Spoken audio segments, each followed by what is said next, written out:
Now, I'd like to get to a meditation practice.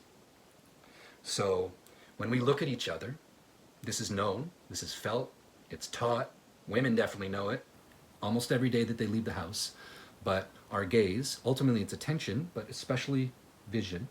When we see someone, there's an interaction there. People can feel it. Again, it happens with women all the time, especially if you fit certain beauty norms. You're going to have people looking at you, watching you walk by, lusting after you maybe. And often women can feel the eyes on them. That's a real thing. That's not a psychology trick. It's real. I don't know what the dynamic is. Doesn't matter to me. It's one of these areas that we don't understand enough about these kind of dynamics and consciousness and the body to know why it happens, but it's so obviously true. Happens to me all the time. Some of the practices that I've been doing for a number of years have brought an extra potency to my gaze, my eyes. The type of martial art that I practiced in Weiqi Ryu, the gaze was a big part of, and the eyes and the intention was a big part. Well, it was a part of the training, an important component. And so with some of these practices and my previous experience, my gaze is very potent sometimes, and people can feel it. I'll be sitting in Tim Hortons behind a pane of glass inside. Someone across the road will be walking along, and I'll just look at them for 3 seconds, and they'll stop and look around and maybe look directly at me. This happens often. Anyways, so this is a thing. We can affect people with our attention, specifically the gaze, but really it's just attention, because this is true to a certain degree, probably even if you just hear someone. It's like in your sphere of awareness, when you connect to something, there is some communication. I don't know how, I don't know why, but it's true. So one of my challenges is that I've done some meditative practices that expand the awareness and the visual awareness to kind of, well, I don't know that this was the goal of the practice originally. I think the practice I'm going to help you guys go through, so you can try it out. I think it's just a way to engage fully with all the aspects of what we are, and sit within that and let it flow. But I've taken this practice that I will teach you soon, and used it to expand my focus of vision, I suppose. Like, I'm not sure how it's understood neurologically or from a medical science point of view, but it seems as though the way that we treat vision is that there's this sort of like kind of central area that we have a fair amount of sort of clarity. We can get a lot of detail there, and that focus shifts depending on what we're looking at. And then there's the peripheral vision, which is very sensitive to things like movement. So it allows, something, car or predator or, whatever, something moving to the side of us to get our attention. So it's very sensitive to movement. There's less clarity. But you can develop that. You can develop your peripheral vision. That's what I've done. So what I do is I'm walking around the city a lot of the time, not focusing just on that sort of narrow target, that narrow area that we naturally use and gain a lot of information with. It's ultimately the focus of our vision. I've tried to expand that so everything in my visual field is just there. And maybe there's a focus that shifts, but it allows me to take everything in and kind of, well, it includes other senses and sensations, and it ends up functioning a little bit like 360-degree vision, I suppose. I mean, again, it sounds pretty cheesy, but that's sort of the function and experience of it. The problem with that is because people can feel when you look at them, as I walk through the city, many people in my visual field feel that connection, and I think get a little disconcerted by it. It's just like how I move through my day a lot of the time. It's not something that sort of like turn off, or turn on, let's say.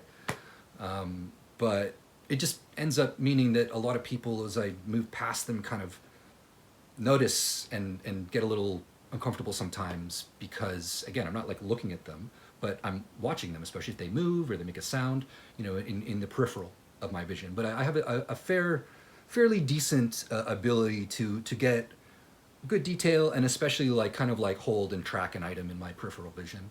So people feel that sometimes, and that's one of the things that I have to deal with moving through the city. It seems to confuse some people, but again, I don't think that sort of 360 vision or whatever was the goal of this meditation. It's just to fully sink into being human with consciousness. So let's give it a try.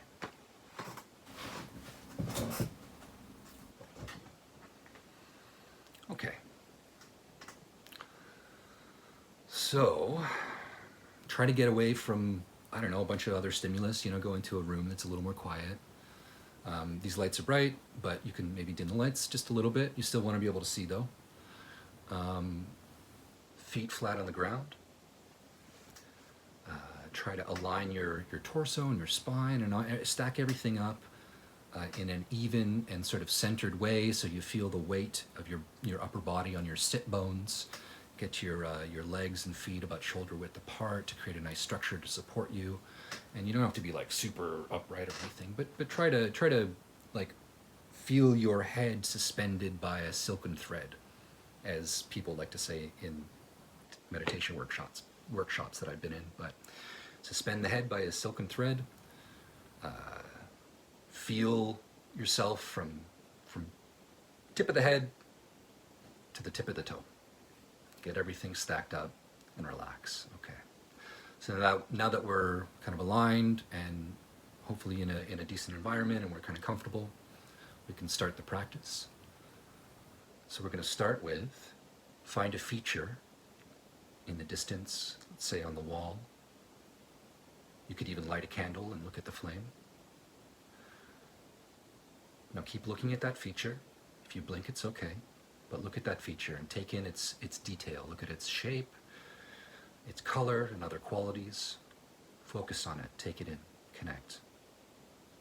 Now as you're taking in the information about this point that you found, expand your vision. While holding that point in your awareness, expand your vision to the edges of your periphery. Include all the visual information in your periphery, as well as the detail of that one point that you're looking at. Be with that for a moment. Take in all the visual information. So hold the point, hold your expanded vision to the edges, and now breathe. Breathe in, and breathe out. Keep breathing. Connect with the breath. Feel the rising and falling of the breath. In and out, back and forth, up and down. To and from. Fill with breath. And exhale. All while keeping the information about that point in the center of your vision, holding the expanded visual awareness along with the rising and falling of your breath. Don't get distracted by one or the other.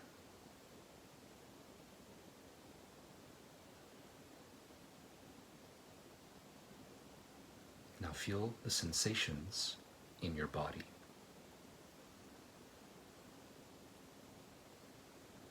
Feel the coolness of the air in your skin, little muscle twitches inside. Maybe there's tightness in your shoulders. Maybe a tickle on one of the hairs on your leg. Feel all the physical sensations in and around your body as you breathe, as you hold a expanded visual awareness, as well as that single point.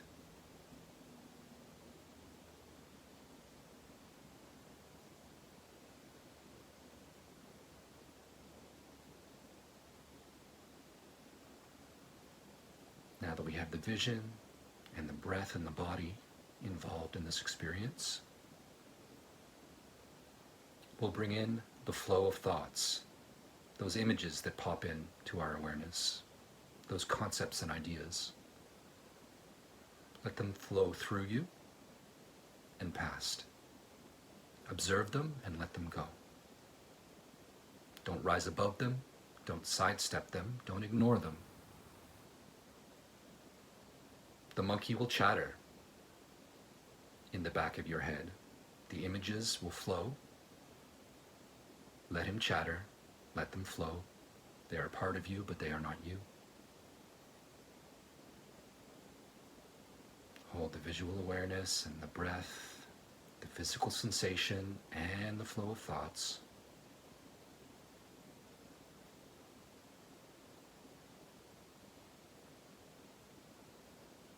Now include the emotional content, the dynamics of emotion that give texture to your thoughts and your sensations.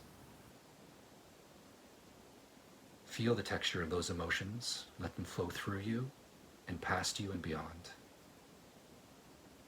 These are all part of us, but they are not us. Everything is contained within the awareness.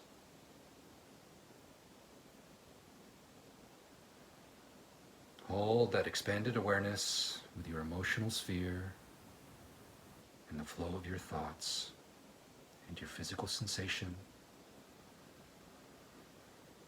and the ebb and flow of your breath and the whole visual field with that one point in the center. Hold it all and be there for a little while. Try to relax into it. Loosen your grasp, but don't let go.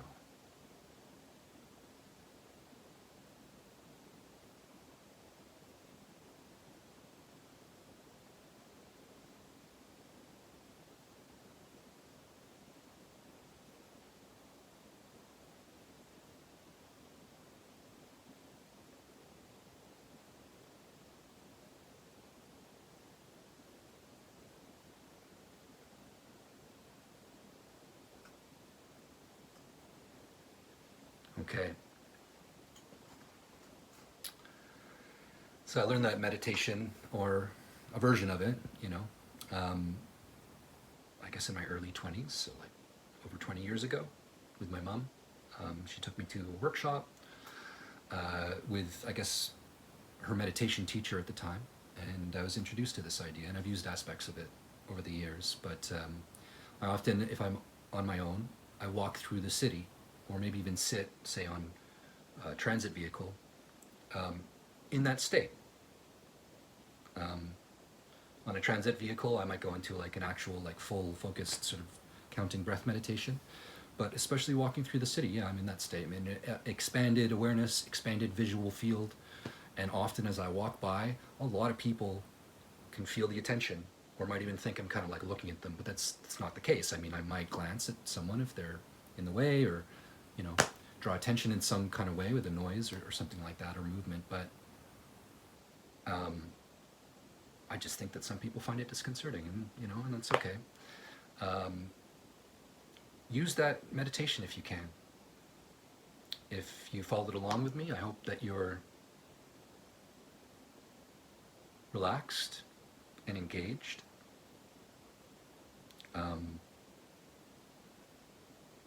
There's no need to make it an always-on thing the way that I've used this tool, but now and again, this is a good practice to just really sink into ourselves, just be really grounded. A lot of these devices and a lot of the technology takes us out, takes us up, makes us visual, brings our energy up to our head. A practice like this brings you right down. I hope you can feel your feet tingling right now. I can. So it's good. And I hope it's helpful for you. And be kind to others. Don't assume things about people.